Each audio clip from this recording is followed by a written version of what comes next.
نحمده ونصلي على رسوله الكريم. اعوذ باللہ من الشیطان الرجیم. بسم اللہ الرحمن الرحیم.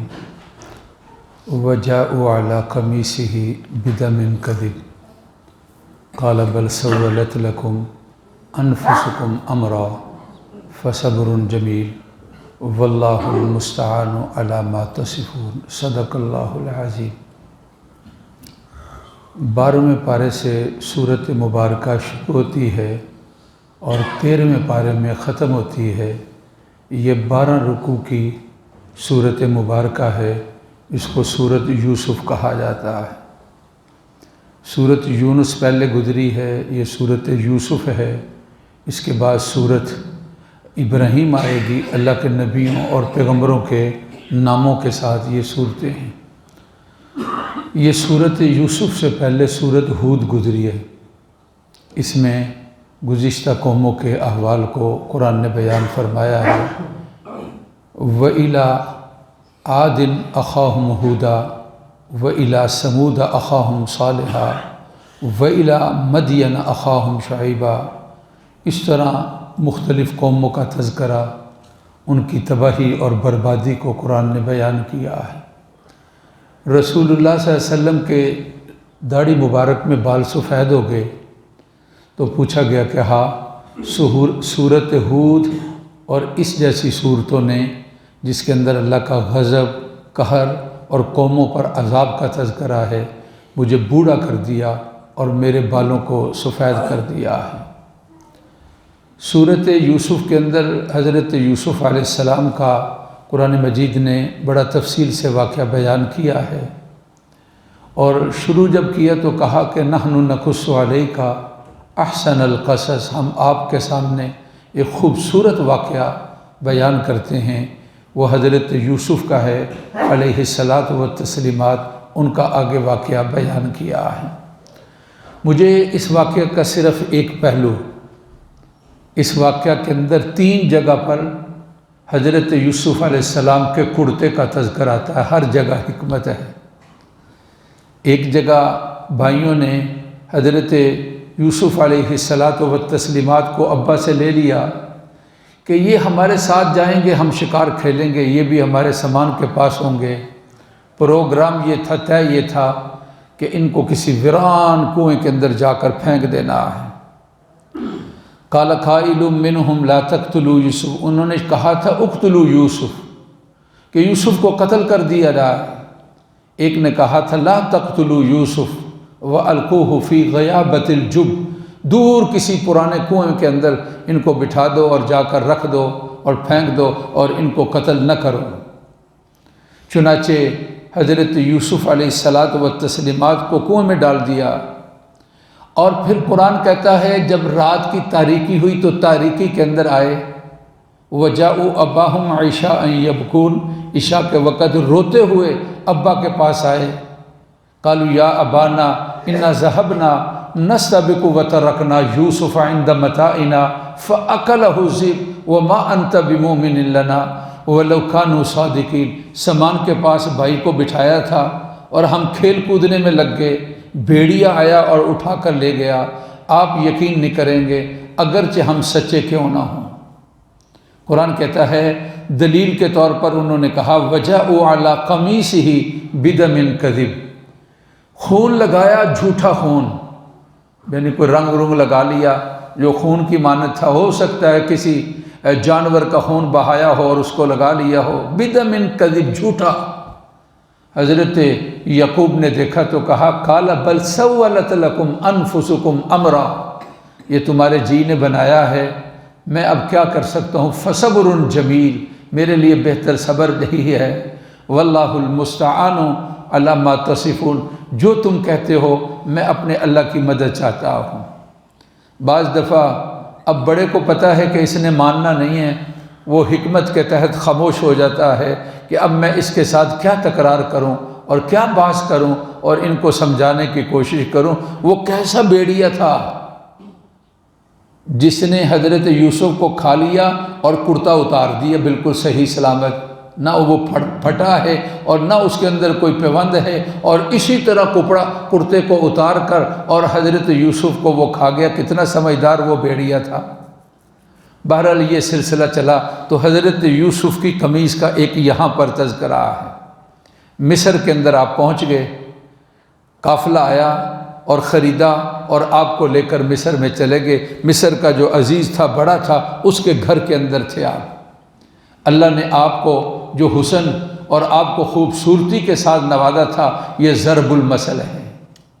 رسول اللہ صلی اللہ علیہ وسلم نے حضرت یوسف کی خوبصورتی کا تذکرہ کیا اور ان کے حسن اور جمال کا تذکرہ کیا۔ کہتے ہیں دنیا میں انسانوں کو جتنا حسن دیا گیا ہے، آدھا اللہ کی ذات نے حضرت یوسف کو دیا تھا، لیکن جو نبی پاک صلی اللہ علیہ وسلم کا حسن ہے وہ حضرت یوسف سے بھی بڑھ کر تھا۔ امی جان نے کہا کہ مصر کی عورتوں نے آپ کو دیکھ کر فَقَطَّعْنَ أَيْدِيَهُنَّ، اپنے ہاتھوں کو کاٹ لیا تھا۔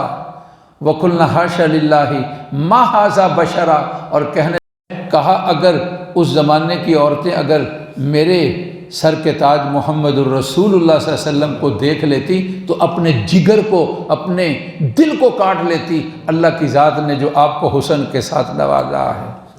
حضرات صحابہ آپ کے حسن کا تذکرہ کرتے ہوئے کوئی شعر و شاعری میں مبالغہ رائی سے کام نہیں لیتے تھے، وہ بڑے سچے لوگ تھے، قرآن نے ان کو سچا کہا ہے۔ کہتے ہیں کہ میں نے 14ویں کا چاند تھا، میں کبھی آپ کے چہرہ انور کو دیکھتا ہوں اور کبھی چاند کو، پھر میرے دل نے یہ کہا جو حسن اس چہرے کے اوپر ہے وہ چاند کے اندر بھی حسن نہیں ہے، جو اللہ کی ذات نے آنچ خوباں ہما دار تو تنہا داری، جتنی خوبیوں کے سارے مالک ہیں اللہ کی ذات نے ایک بندے کے اندر، جن کا اسم گرامی محمد ہے صلی اللہ علیہ وسلم کے اندر کمالات کو رکھ دیا ہے۔ جہاں آپ کے حسن کا تذکر آتا ہے وہاں جمال آتا ہے، جمیل۔ حسین اور جمیل میں فرق ہے۔ جمیل اس کو کہتے ہیں کہ جسم کا ہر عضو خوبصورت ہو، صرف چہرہ نہیں، ہر عضو جو ہے وہ خوبصورت ہو۔ جس طرح کہ حضرت حسان بن ثابت کہتے تھے افضل من کا لم ترکت عینی واجمل من کا لم تلد النساء خلقت مبرأ من کل عیب کأنک قد خلقت کما تشاء، آپ جیسا میری آنکھ نے کبھی نہیں دیکھا ہے۔ افضل من کا لم ترکت عینی، اور آپ کے حسن اور جمال جیسا آج تک کسی عورت نے نہیں جنا ہے۔ ایسا ہے کہ تمام عیوب سے اللہ نے آپ کو پاک اور صاف جو ہے وہ پیدا کیا ہے۔ گویا کہ جس طرح آپ نے چاہا اللہ نے اسی طرح آپ کو بنا دیا ہے۔ کہو سبحان اللہ۔ آپ صلی اللہ علیہ وسلم کے حسن و جمال کا کتب حدیث میں تذکر آتا ہے تو آپ کے بال کیسے تھے، آپ کی آنکھیں کیسی تھیں، آپ کے ہاتھ مبارک کیسے تھے، آپ کا قد مبارک کیسا تھا۔ اللہ کی ذات نے بہت نہ لمبے قد کے تھے نہ چھوٹے قد کے، لیکن جب مجمع ہوتا تھا تو آپ سب سے اونچے لگتے تھے۔ قد اونچا نہیں تھا سب سے، جس طرح بہت لمبا آدمی ہوتا ہے، لیکن جب مجمع ہوتا تھا تو اس میں آپ سب سے زیادہ اونچے لگتے تھے۔ تو حضرت یوسف علیہ الصلاۃ والتسلیمات کے اندر یہ تذکرہ آتا ہے۔ چنانچہ آپ مصر کے گھر، جو عزیز مصر تھا اس کے گھر میں جوان ہو گئے۔ جب جوانی، قرآن نے کہا وَلَمَّا بَلَغَ أَشُدَّهُ آتَيْنَاهُ، جب وہ جوانی کو پہنچے ہم نے ان کو سمجھداری کے ساتھ نوازا تھا۔ جمال اور حسن حضرت یوسف کا دیکھ کر زلیخا اپنا دل دیکھ بیٹھی، کمرے میں لے گئی اور دروازے بند کر لیے۔ تو قرآن کہتا ہے وَلَقَدْ هَمَّتْ بِهِ وَهَمَّ بِهَا لَوْلَا أَن رَأَىٰ بُرْهَانَ رَبِّي، عورت نے بھی ارادہ کیا، ہو سکتا حضرت یوسف بھی ارادہ کر لیتے اگر انہوں نے اپنے رب کی دلیل نہ دیکھی ہوتی۔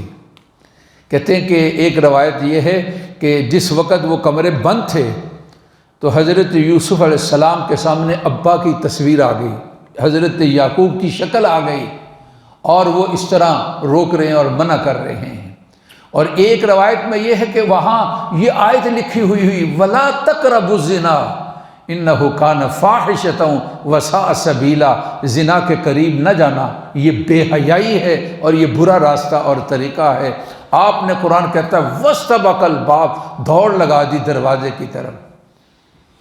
آگے پھر اللہ کا کام تھا کہ دروازوں کو توڑ دینا اور کھول دینا، دروازے کھلتے گئے اور آپ بھاگتے رہے، وَاسْتَبَقَ الْبَابَ، تو آپ دروازے کھلتے رہے۔ زلیخا پکڑنے کے لیے بھاگی تو پیچھے سے اس نے کرتا پکڑا اور آپ چھڑا کر بھاگ گئے تو سیدہا لدی الباب قالت ما جزاء من اراد باہلک سوءا، سامنے وہ اس کا خامد تھا اور اپنا آپ دامن صاف کرنے کہتے ہیں کہ کیا اس کو سزا دینی چاہیے جو تمہارے گھر کے اور تمہاری عزت کے اوپر برائی کا ارادہ رکھتا ہے۔ مطلب کیا یہ بتانا چاہتی کہ حضرت یوسف علیہ السلام مجھ پر حملہ کرنا چاہتے تھے۔ چنانچہ جب الزام لگ گیا تو پھر حضرت یوسف علیہ السلام کی وہ قمیض کا پھر تذکرہ آ گیا۔ کہتے ہیں گود کا بچہ تھا، زلیخا کا بھانجا تھا ایک روایت میں، تو اس نے گواہی دی اور گواہی کے اندر کیا کہا کہ کہا ان کان قمیصہ قد من قبل فصدقت وہو من الکاذبین، اگر آگے سے قمیض پھٹی ہے تو مطلب عورت سچی ہے اور حضرت یوسف علیہ السلام جھوٹے ہیں۔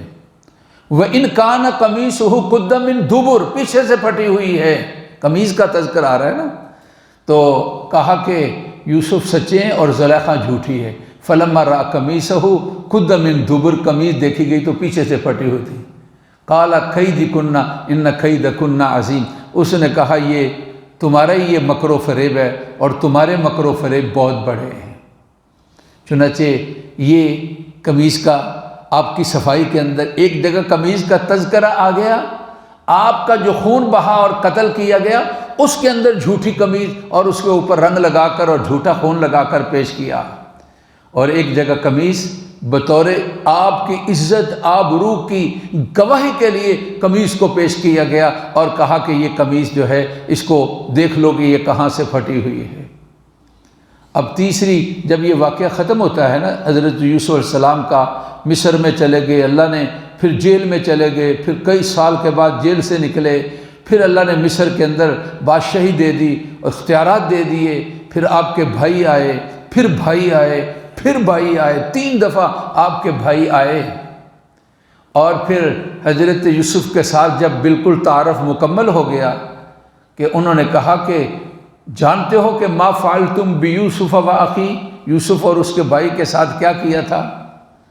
انہوں نے اس وقت یاد آیا اور کہنے لگے کہ آپ یوسف ہیں؟ قالوا انت یوسف، آپ یوسف ہیں؟ انہوں نے کہا انا یوسف و ھذا اخی، میں یوسف ہوں اور یہ میرا بھائی ہے، اللہ نے ہم پر احسان کیا ہے۔ اور انہوں نے کہا کہ ہم سے غلطی ہو گئی، تو حضرت یوسف نے فوراً کہا لا تثریب علیکم اليوم، آج کوئی الزام نہیں تم پر لگاؤں گا، معاف کر دیا۔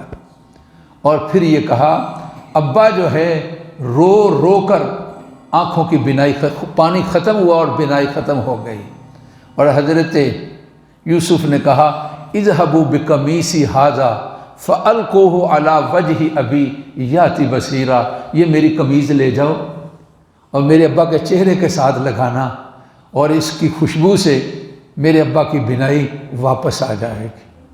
چنانچہ جب قافلہ قمیص لے کر حضرت یعقوب کی طرف واپس ہوتا ہے تو حضرت یعقوب نے وہاں پر کہا کہ مجھے اگر یہ نہ کہو کہ ادھر ادھر کی عقل سے ہٹی ہوئی باتیں کر رہا ہے تو پھر جاؤ یوسف کو تلاش کرو، مجھے اس کی خوشبو آ رہی ہے۔ اللہ تعالیٰ کا جب حکم نہیں تھا تو قریبی کنویں میں ہیں، کوئی پتہ نہیں ہے، اور جب اللہ کی طرف سے پردے ہٹ گئے تو پھر کہاں تھے؟ مصر کے اندر، اور یہ کہاں تھے؟ شام کے اندر۔ وہاں سے قافلہ چلا تو کہا مجھے خوشبو آ رہی ہے۔